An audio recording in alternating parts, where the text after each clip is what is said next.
I'm Mark Baer. This is the second half of my interview with poet and novelist King Grossman. We've been talking about the greatness of Marcel Proust. We're also discussing our own work. If you have not seen part one, go to markdavidbaer.com. I'm Mark Baer. We're having conversations and collaborations. We're talking Proust. And King's going to read from his new novel, Letters to Alice. Okay, wonderful. Yeah. So I'm just going to read the beginning of this, the very, very beginning, chapter 1. He was a slumbering man, not a sleepwalker or awake, slumbering. Eyelids droopy to the world, all its corruption, its death march with violence and bad religion, the corporatocracy, pulling all the strings, a non-conspiracy, conspiracy of bloated power, where things just happened, and bombs were dropped, and oceans were poisoned, and people of the land were pushed off their land, and so much more doggerel went down in the name of human progress, which really meant flowing all the money up to the top until what? 10 rich guys in New York City who weekend in the Hamptons and summer in Aspen have 99% of it. To hell with the planet. To hell with 7 billion everybody else's. This great white whale, this Moby Dick, was so big, who was going to stop it? Nobody could turn things around now. And that's why he slumbered purposefully and with exuberant style. That, and he had a job to keep, a family to be a partner in feeding, a reputation that had never been built. To assist him in this endeavor, he had a secret weapon. At all times, the world looked sparkly. Tree branches wore bangles, lights were stars, the sun furry, the moon a giant pearl, and most importantly, people's faces appeared nondescript. Their features flattened like people in a George Seurat painting. At all times, that is, unless he chose to see things clearly. But doing that was mostly too angering or depressing, often triggering a 1-2 punch of both monkeys on the back, so he usually used his secret weapon. At first, he thought all those years working as an editor for a third-rate literary agent pouring through poorly written manuscripts under bad fluorescent light had stolen something from him. Then, as things kept getting worse, he realized it had all been a gift, and ultimately a secret weapon of protection. He sort of fell into this realization, actually. And I'm going to stop there. And my protagonist is a slumbering man that is very myopic. He can't see you unless he has glasses, see you clearly at all. And so what he does is he gets reading glass style glasses made and wears them on the end of his nose. But they're really so that if he, in the rare time and occasion that he wants to maybe try to see you, he'll kind of tilt his head and look through them a bit so he can see you. But what you believe is he's seeing you clearly at other times, of course, all those other times, which is the predominant stage. And it's a course of metaphor that I take throughout the book, and hopefully this book is about awaking us from slumber. Now, how did you come up with the parallel story? Well, and again, I have to confess that I'm only 100 pages in, so I don't know where it all goes. Yeah, without giving it away. No, yeah. No. Well, this book is written in alternating chapters, as you know. Yes. One, this contemporary story that Yes. I just read a little brief snippet of, and then it also it goes back and tracks through literary history in Russia through the Stalinist years and those purges, starting with Boris Pasternak beginning to write Dr. Zhivago, and all the way up through a several decade period to where he finishes it and then gets it smuggled out of the West. And he was a part of the dissident community there. And I create a young woman that is a 13-year-old protagonist, then it takes it throughout her life. And she is the one that emboldens Pasternak and gets this dialogue out there of how far should he go as a dissident? How far should he not, where should he pull back? And she emboldens him. I'm not going to tell you how the story crosses over, but the reason I chose that, there's one that is just a lovely involuntary memory piece, and that is that my mom's favorite story and novel was Dr. Zhivago. But as it came to me, I thought this is perfect for what I'm trying to do. The device I'm using, literary device, is I believe that if you write all out about today's current injustices, and write them real and strong, and not that this book does cover that and get into that, but if that's what is on every page, it becomes like a newscast. And that's very hard for the reader to want to read through the whole thing. Yes, that's... But if you take a few years that have the same universal dynamics in a different setting, and then grapple with them there, and bring those into the current day setting, I believe that's something that's more accessible. See, I always want to rhyme with the now. Yes. I think if that's a beautiful way of putting it. If you're doing the now, yeah. First of all, you're outdated by the time your book gets to the store. Beautifully said. Said. You can't keep up with the news. Also, with everybody on Twitter, we're just a redundant voice, so it doesn't mean anything. Yeah. So the rhyme. I love how you're putting that. Is essential to rhyming reach, with the now. That's beautifully said. To reach anybody. Also, can you imagine what it must be like that you're writing is subversive, that it's dangerous.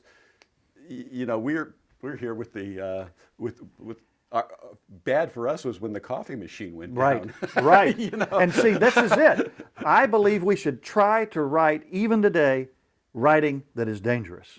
Yes. Attractive, entertaining, and dangerous. Yeah.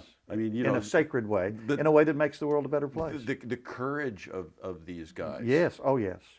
And so, and again, the courage, the courage of a Proust, sexually, religious-wise, taking on that Dreyfus affair, right? And just the Dreyfus affair, yeah. But all of those. Yeah. All of those things. So as this is playing out in real time, this is a different. Yes. It's again, as we read it,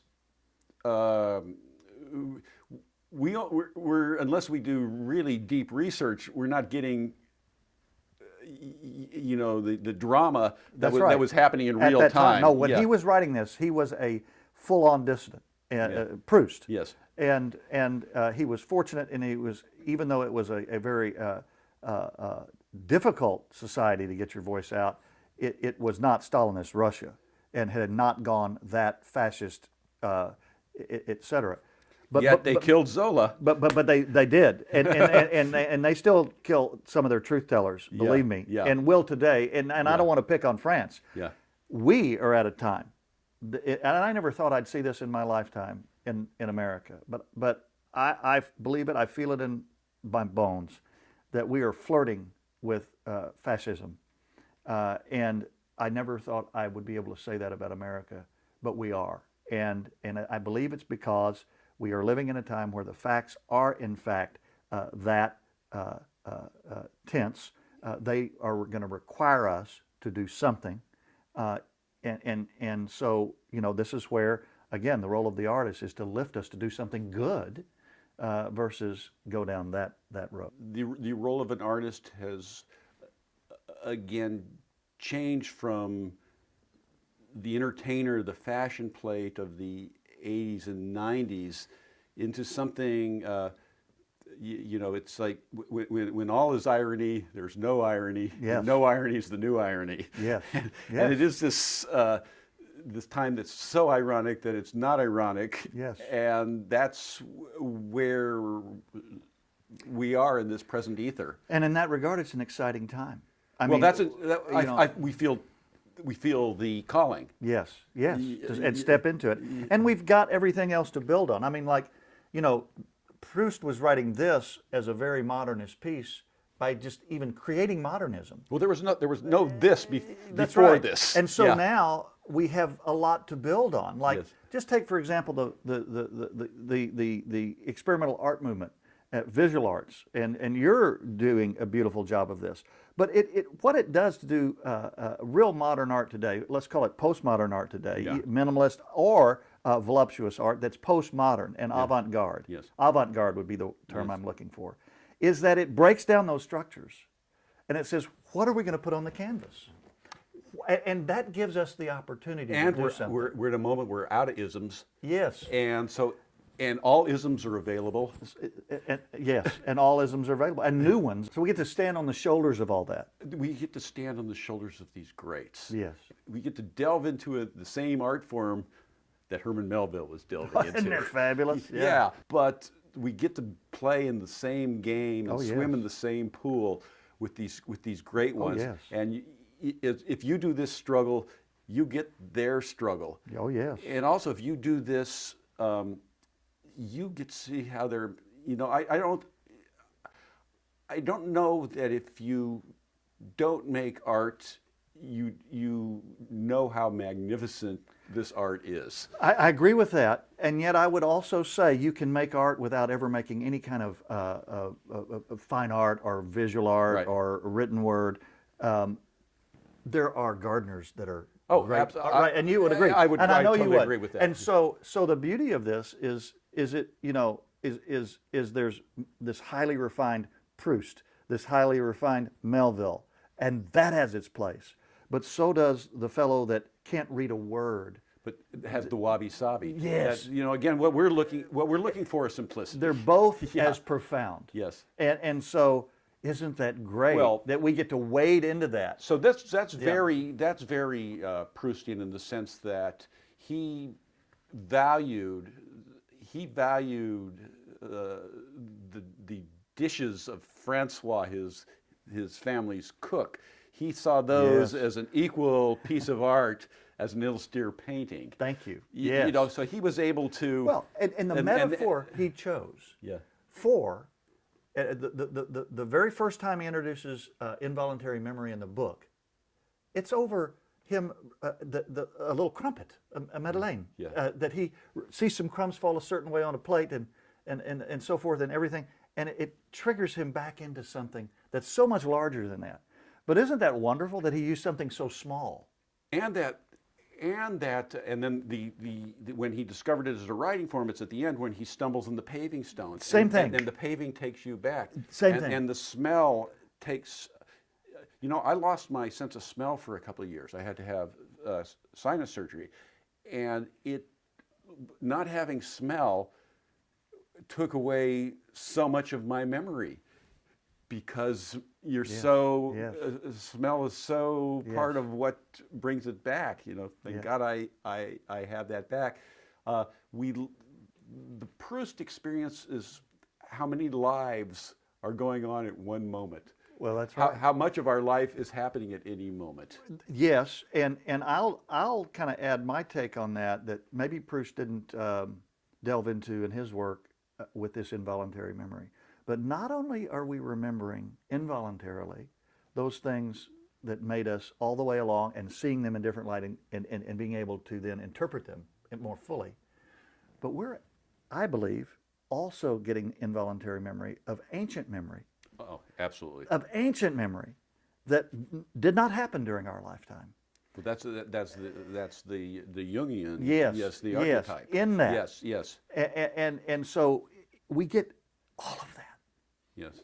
By honoring the involuntary memory and not just stepping over the paving stone and say, "Oh, my foot hurts."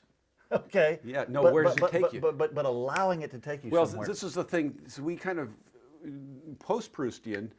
We take this as I did this, and this takes me there. Yes. I know to pick this up and use it. Yes. So it's funny. You're blind until you see. These things that are natural in your head, this natural way of thinking, until it's a literary form, until it's made into art, you don't see it. You don't see it. You have to work with it. And just a quick thing before we go to break. So Salvador Dali gets off the boat in New York. It's I think 1940 something. He's getting to New York before the war. He comes off with he has the surrealism finally going to land, and he gets off the boat and he has the baker bake him this 8-foot piece of bread, and he walks out and he uses this loaf of bread as a walking stick. But no one got it because surrealism wasn't there yet. That's so right. no one had eyes to see. Yes. Yes. So it meant nothing. Yes. So Yes. again, until you have the eyes to see, Yeah. it doesn't mean anything. Yes. We're going on break. We'll be right back. Great. You are watching Conversations and Collaborations. For all episodes, go to markdavidbaer.com. Hello, I'm Mark Baer. Welcome back to Conversations and Collaborations. My guest, King Grossman, novelist, poet, and we're talking Proust. Let's go where we left off. Well, yes. I mean, this idea of we have to be available to ancient memory, available to memory within our lifetime, which is not an intellectual thing. It's allowing it to come up. It's being childlike enough to allow our subconscious to surface and our ancient memory and our recent memory and our not so recent memory to inform us. And then it does in this beautiful way, and I think that's a divine thing. I really do. I think it's like a snowflake forming and then melting, and we get the benefit of the snowflake. Yeah. It's interesting in Proust. One of the things that happens is everybody changes stations in life. Yes.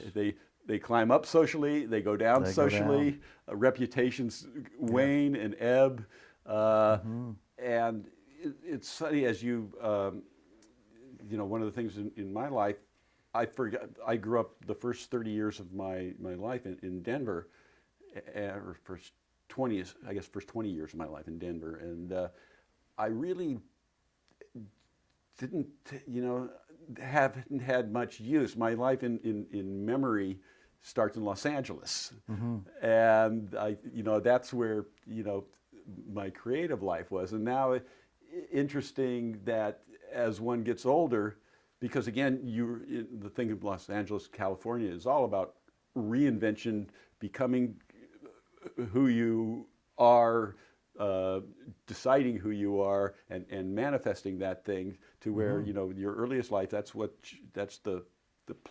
you're thrown into, and you don't have this sense of identification yet. Right. And you grow up as I was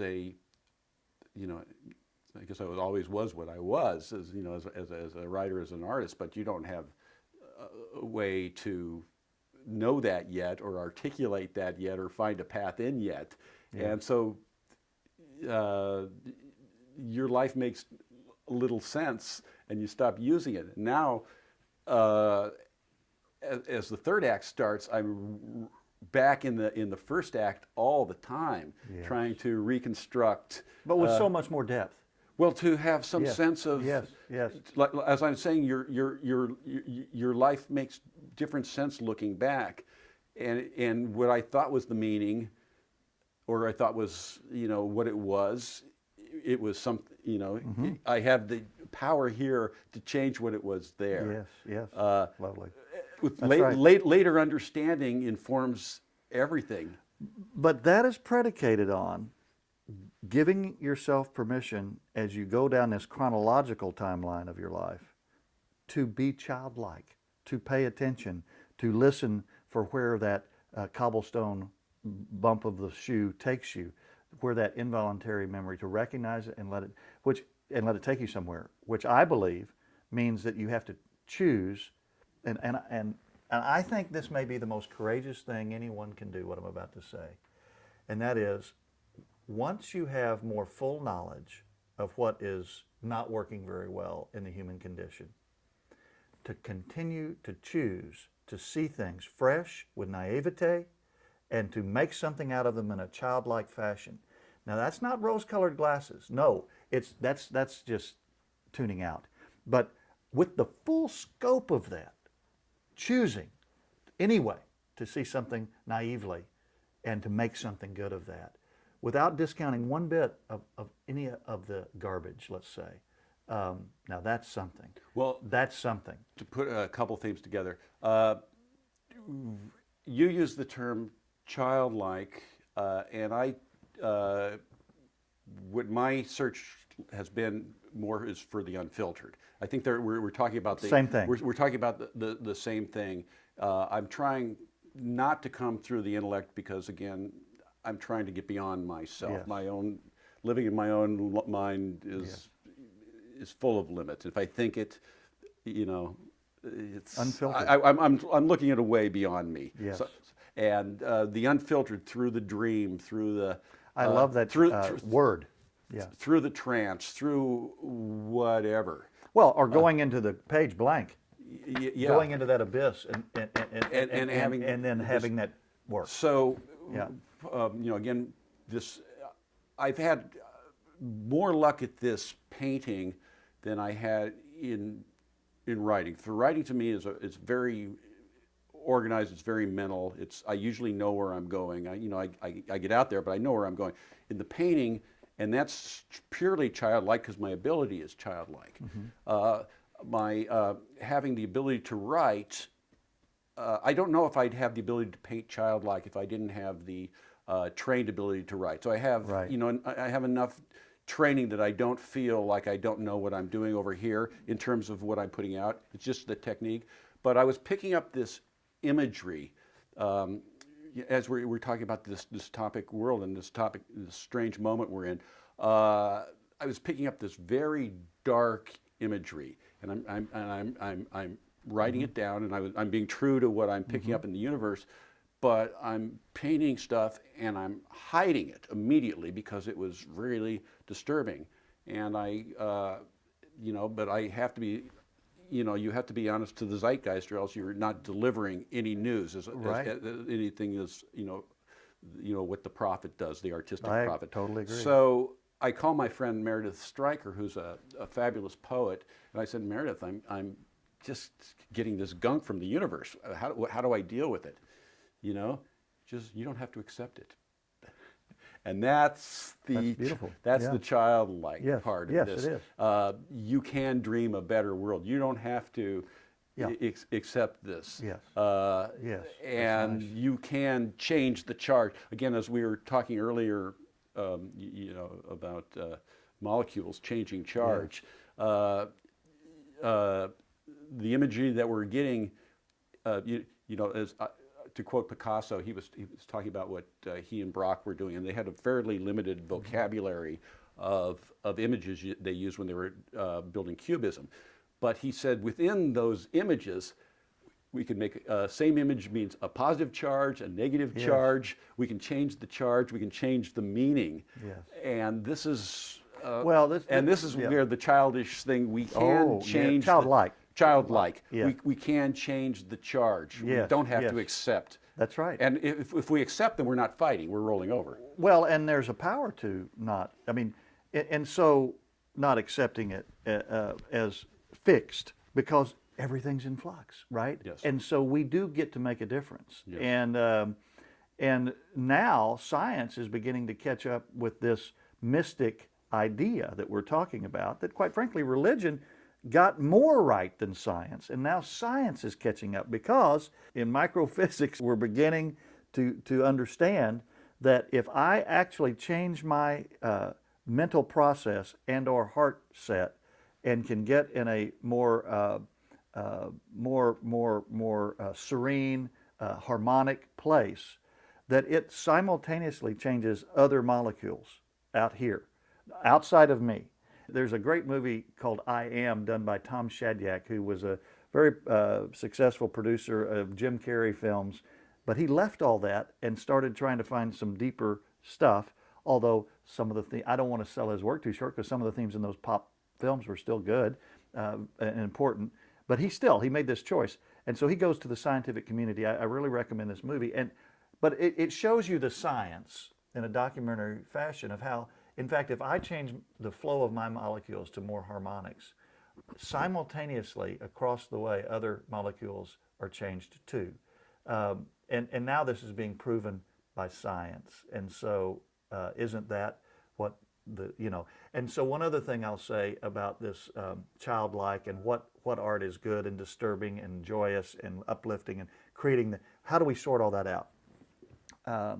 My filter that I still adopt was given to me through a book that I read of Madeleine L'Ingles about art, art from a sacred space, okay? And her filter, and I'll paraphrase it, I'm sure I'm not getting it exactly right, but it's basically this, that you take in art, and if that experience moves you closer to the cosmos, then it's valuable art. It's art worthwhile. If you take in art and it takes you closer to the chaos, to leave you there in the chaos, then it's not worthwhile art for her. I adopt that for me too. I like that. Now, I want to be real clear, because this is where I got into rose-colored glasses is not, I don't believe that's the answer at all. Fully aware. So maybe those pieces that you put aside need to be seen. I don't know. But I can say this, that disturbing art can jolt us into something to say, wait a minute, this is disturbing. We need to work on this. But then we need to do something with that. We can't just leave ourselves in that place. And so, yeah, a filter that Madeline L'Engle put out there that I use, does it take me closer to the chaos, to the cosmos? I like well, a couple of things. Within us are multitudes. Yes, yes. And if it's in me, it's in you. Yes. So the personal search, yes, can, show me the particular, I'll give you the universal. That's F. Scott Fitzgerald.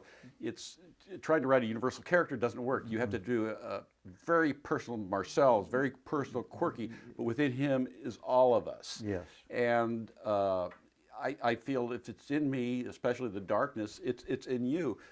And just to prove a point, any weird quirk you have, any sexual, any weird, strange sexual thing that you could possibly think of that you can't even imagine anybody could think of, you Google it in, and there's 100 websites. It's been thought of. There's nothing to, and whatever other right. craziness. There's one story, I believe. There's one story. Yeah.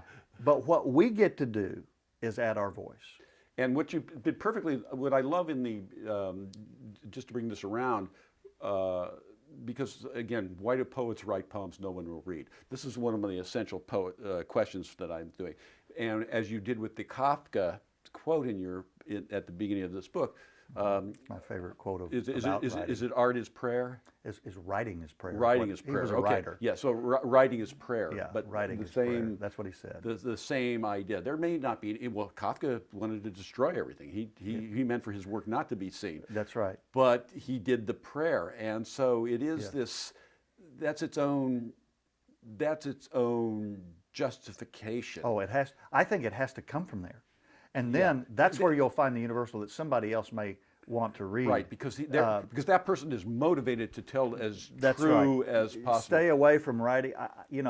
There are those schools of thought that would say, understand your audience. I say, no.